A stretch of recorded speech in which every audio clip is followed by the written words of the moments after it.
So what does worry you the most? Is it this protest and how it could morph into something much worse, or is it just the extradition bill itself and what it does represent, perhaps, which is the chipping away of the autonomous nature of the territory? It's the latter. I'm worried about the extradition treaty. You have to remember that virtually no countries globally have an extradition treaty with China, and that's for very good reason, which is the legal system really isn't comparable to the developed world.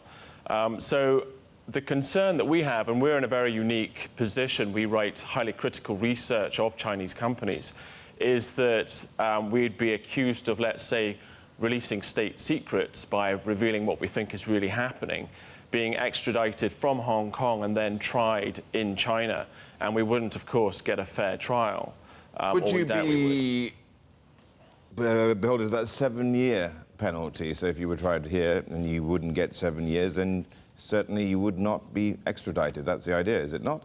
Well, that is the idea, but you open the doors, and the extradition treaty could be amended somewhere down the line, and obviously, I think once you've got the main extradition treaty through, you can make subsequent changes, and so that is the concern. Okay, so what would you like to see? If it does get passed, are you going to up sticks? I mean, I think we'll probably see how it goes. Hong Kong is our home. We set up the business here for a very good reason. We don't want to move. But if the extradition treaty is pushed through and we see signs of it being used in ways that it wasn't initially intended, then we would have to consider relocating elsewhere for the safety of our employees, of which there aren't very many. We're not a large, and particularly, we're a small firm, but what we are doing is already quite dangerous in Hong Kong. And one of the beneficiaries of this could be where Juliet's going to ask you the question from now. Yeah, Gillem, hi, it's Juliet in Singapore. This is really garnering international attention. We've heard Nancy Pelosi, we've heard the UK also kind of backing the protesters, if you will. And we also heard from Kyle Bass from Hayman Capital Management. Let's have a listen to what he said. If you're a U.S. investment banker or a British investment banker in Hong Kong, why you have absolutely no rationale to stay in Hong Kong. You'd move to Singapore, or you'd move your assets out of Hong Kong. And what you're going to see, the reason you're seeing HIBOR spike is there's a massive liquidity shortage in Hong Kong now. And HIBOR, of course, spiking even further today, Gillem. So is it likely, where do we get to, I guess, in terms of a point of Singapore looking a lot more attractive for a lot of companies like your own?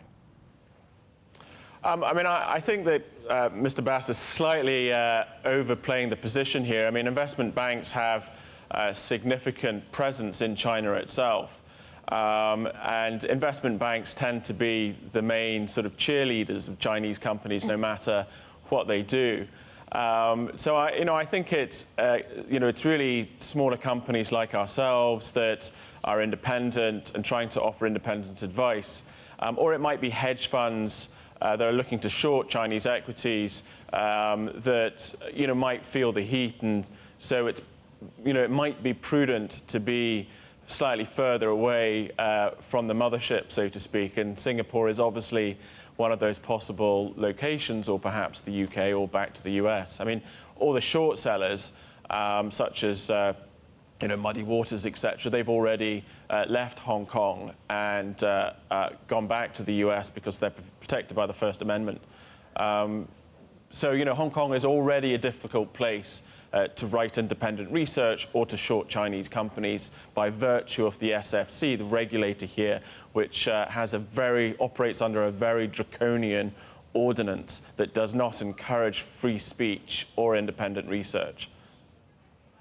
And I guess just how much is this adding to a downturn in Hong Kong's overall international image? The comments coming through from Nancy Pelosi were also, I guess, quite stark.